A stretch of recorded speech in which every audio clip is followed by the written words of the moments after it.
Okay, so now I want to say just a word about power. Again, this is a concept we talked about last semester, and we'll say more about later on in this semester. And then I'll continue our experiment. And what I'm going to ask you to do is to try to think about, are there any issues or problems with the conclusions that we might want to reach from this experiment? And then in the very last video, we'll talk through some of the issues that might help you to reflect on some possible issues in this experiment. Okay, so let's begin with power. Now, we've thought about power in a lot of different ways.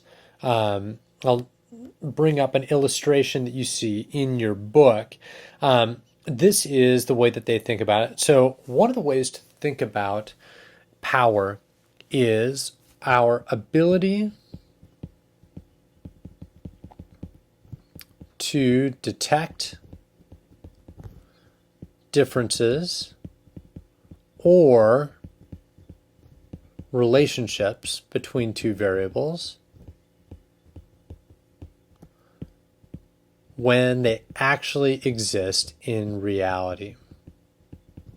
Our ability to detect differences or relationships when they actually exist.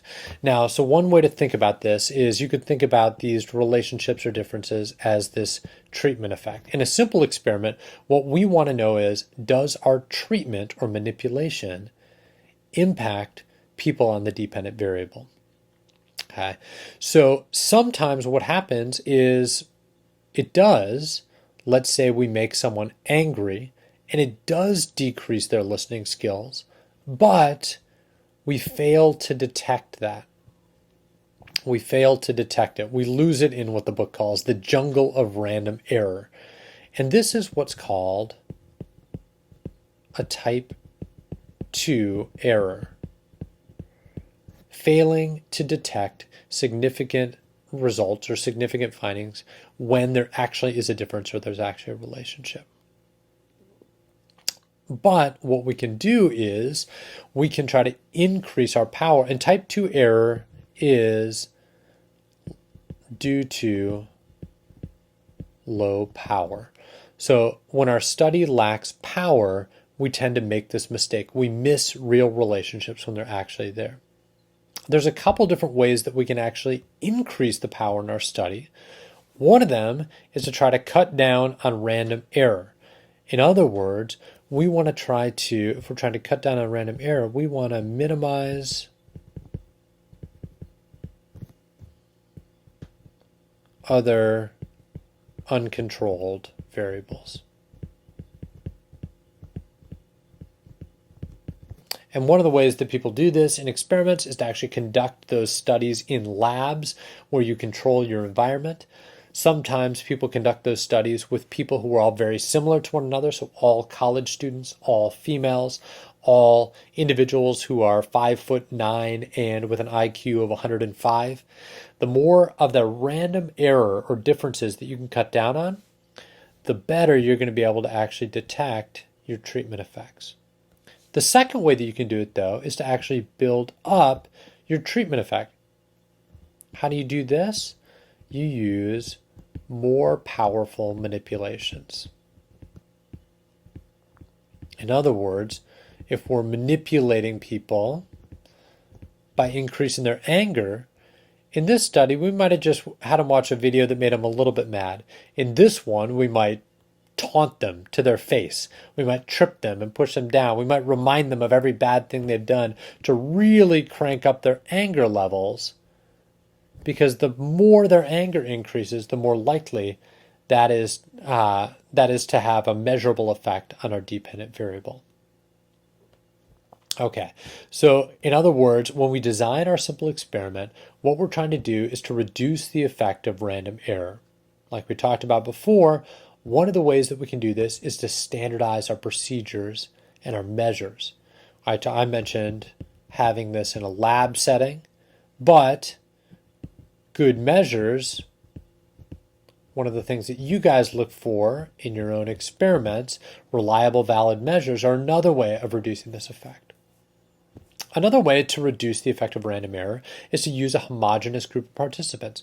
That's where I talked about, for instance, using all females or all college educated or high school educated or uneducated. The more similar you make people, the better, more easy it will be to detect when you change their scores a little bit. And another way to do it is, especially if your data involves coding, you got to code the data carefully.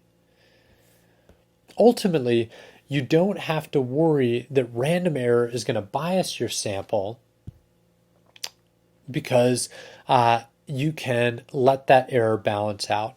But the error is going to best balance out when you increase your sample size.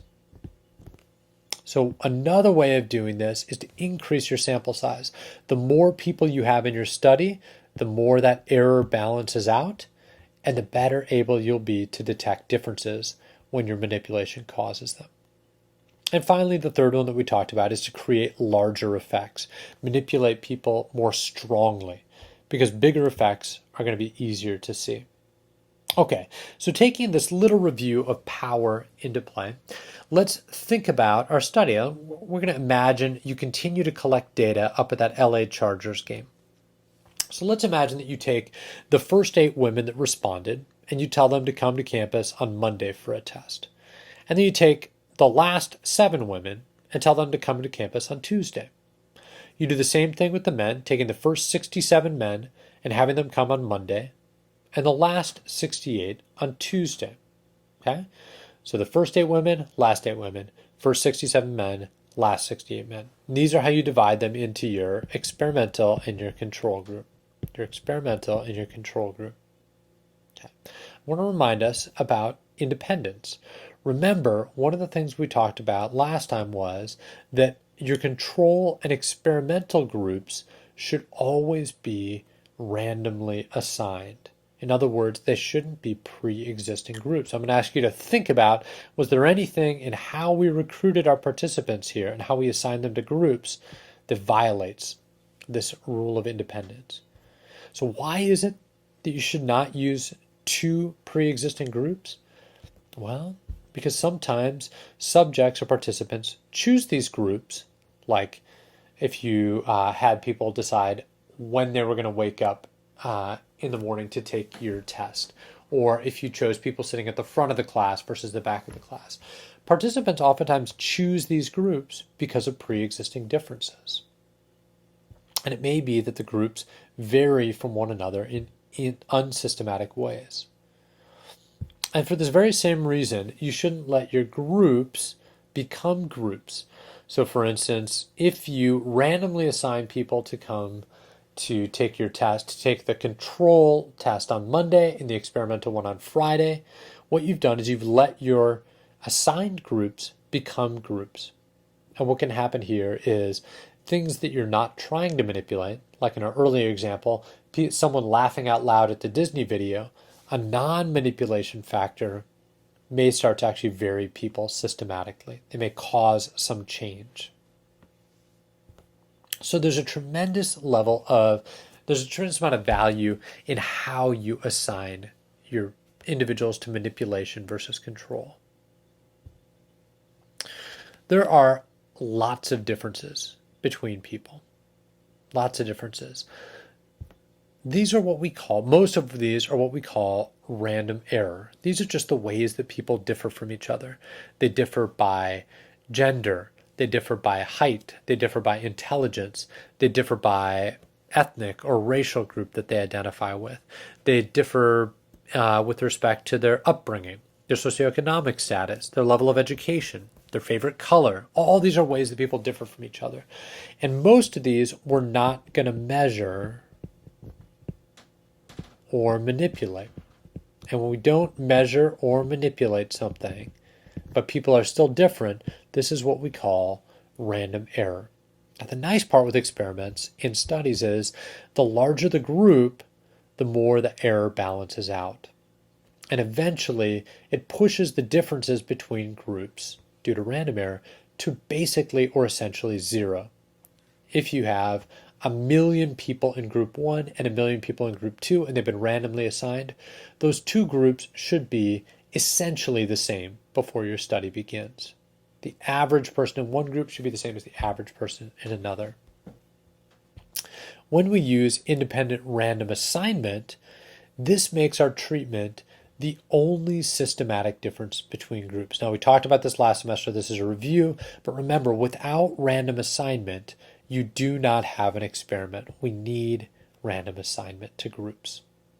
So let's continue on with our study. Here's our method. On Monday, remember we had that first group, you have each participant come into a waiting room before their study. There, they're greeted by a 21-year-old female PLNU student who's a Confederate.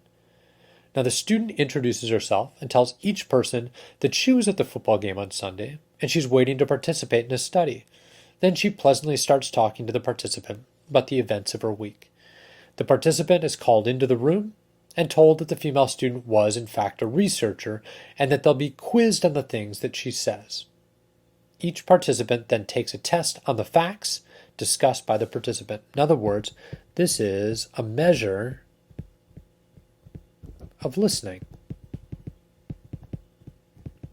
How many of these facts does the person remember? Okay, so that's one group, our Monday group. Now we have a second group. Let me erase this really quick.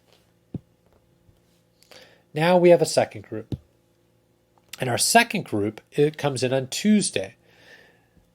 And what they do, I will keep this, we're going to come back. And the second group on Tuesday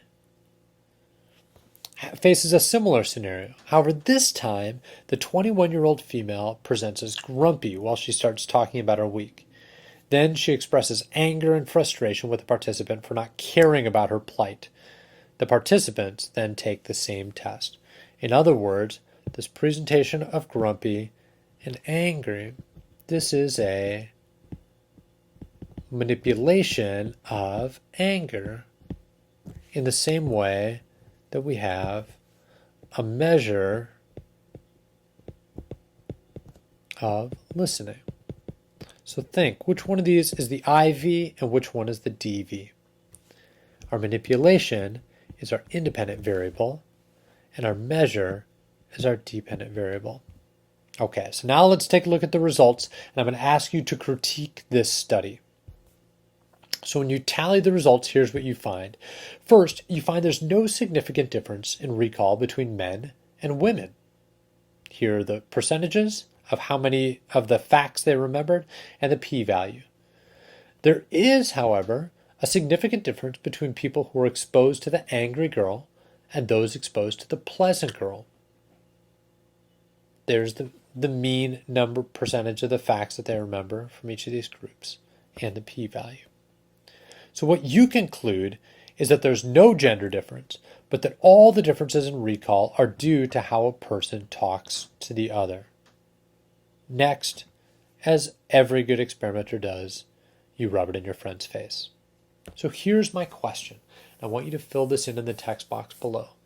I want you to try to figure out everything about the results and about your interpretation of the results that should give you pause. What's wrong with this study? What's wrong, if anything, with the conclusions that you've reached or that this person here has reached about the study? List as much as you can, and this is what we'll talk about in class. The final video is going to review a few other elements of statistical significance and about significant results that will help us to better unpack and understand the issues with this experiment.